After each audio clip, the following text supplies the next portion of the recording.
0, 1, 2, 3. Let's get started. Hello everyone, it's Ashwin Rao.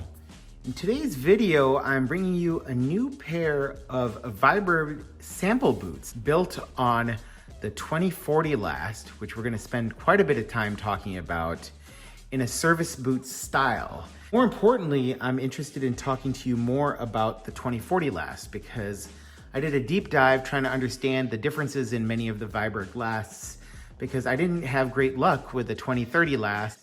And I wanted to give you a little bit better perspective on this beautiful boot, this last, and why you might want to choose this last over, say, a 2030, a 310, a 1035, or some of the other options out there in the Viberg realm of bootwear. So this particular model is a sample, meaning that this was not done for a production run, but it was done with the idea of creating something that might turn into a production run.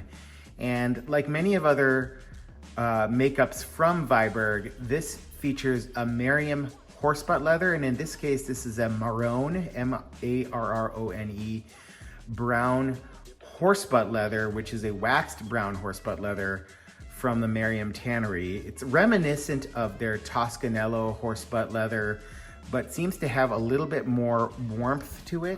This light that we're featuring this boot in is fairly warm, so I don't want to give you the impression that this is overly warm. In other lights, this may look more like a mid-brown leather.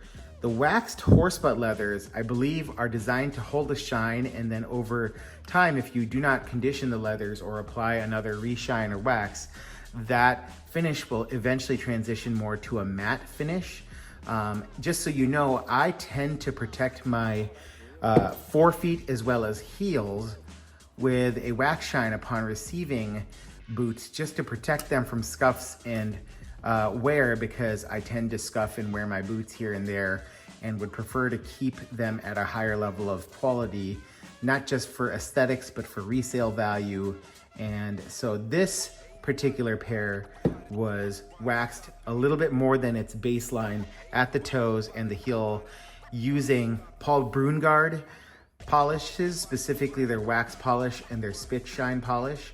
I think of Paul Brungard as kind of a cheat code in the shining world in terms of applying a rapid shine to a pair that already came with a fairly nice finished luster, but I just wanted to add a little extra shine on the heel and the toe to give it some protection. Now, I know there's others out there who feel like the shoe should not be treated or any wax applied, especially a service boot. But for me, I like that elevated look. It gives the more mundane lasts, the lasts that are a little bit more rugged, a more dressy look. It accentuates the curves that you can see, which is helpful not just for a video, but to enhance the characteristics of that boot on your feet. And you know, you can certainly let the wax wear out over time, and then you will get areas of more matte-like finish and more patina potential, so to speak. I want to talk a little bit more about this makeup.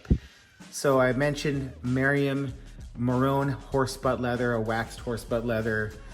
Viberg in 2024 is doing a wonderful job with stitchdown construction that is designed to support the outsole connection of the upper to the midsole here.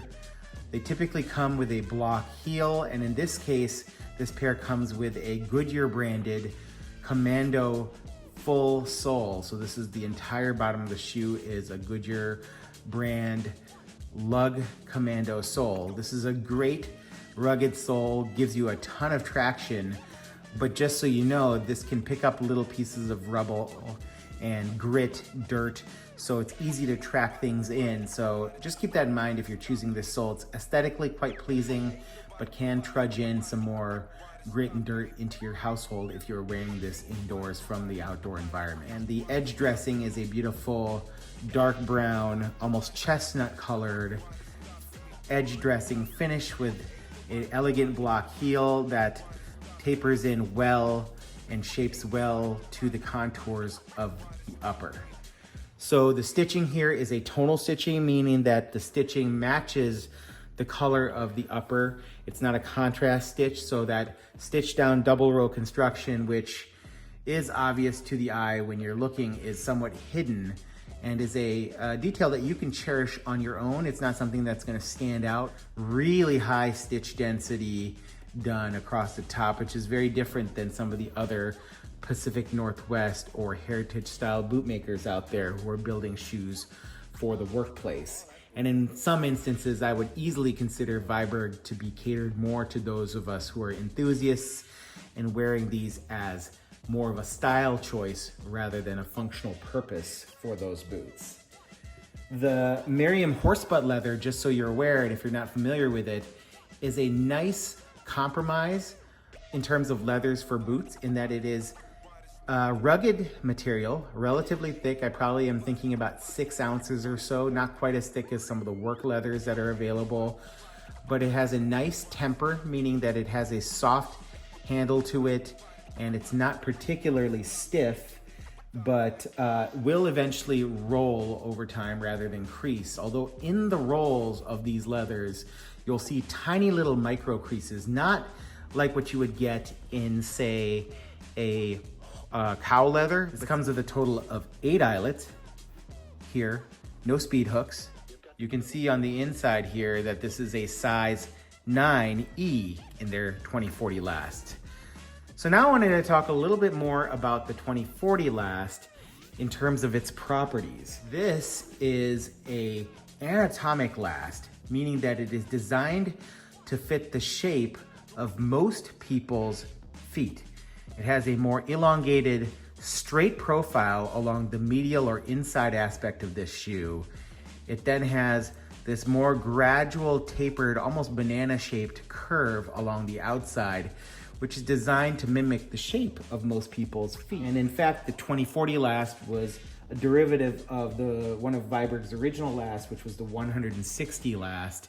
So the 160 last essentially produced the 2040 last through modifications, and the heritage of those lasts is from the Munson styled Weinbrenner boots of the 1940s. So a very heritage style, classic boot shape, much more rounded and bulbous in some ways, with this little toe raise here compared to, say, the 2030, which is a much more sleek, almost almond shaped last that can dress up a little bit more easy.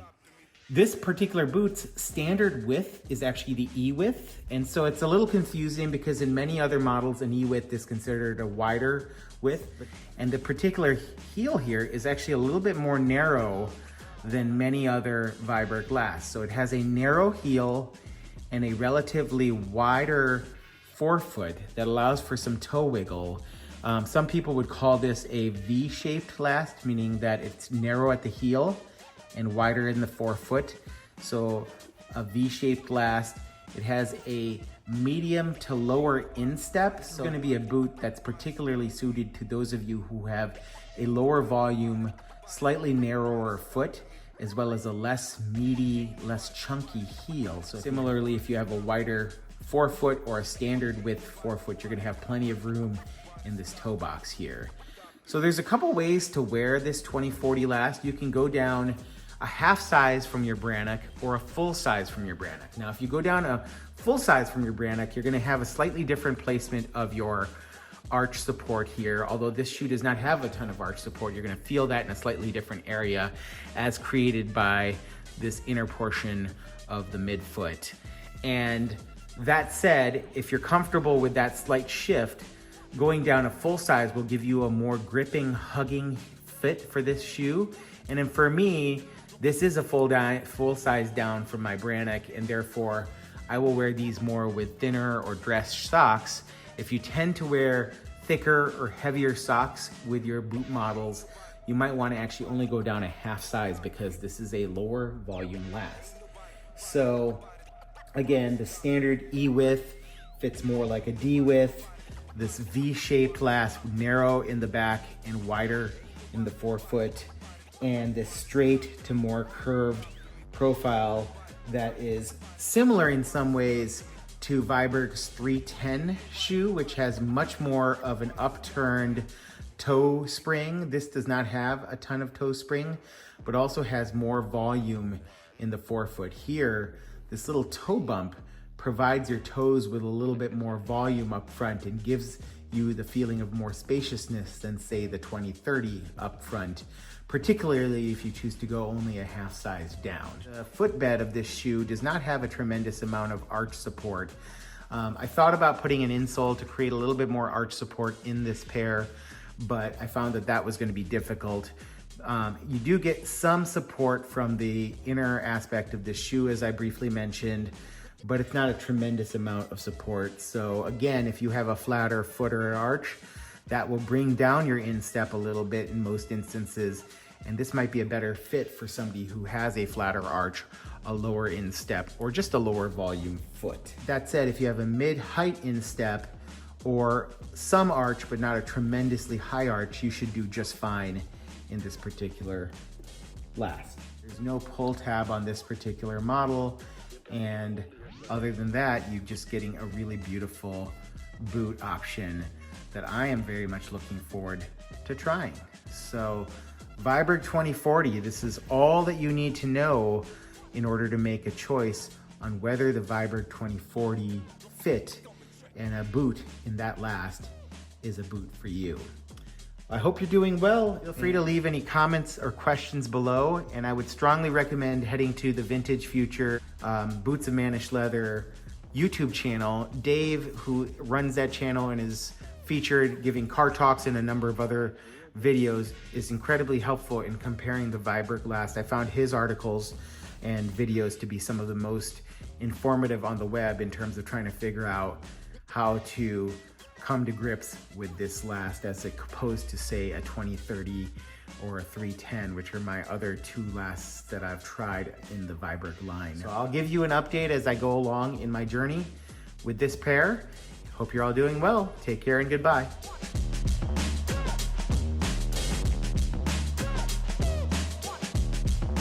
You've got to get a hold of yourself.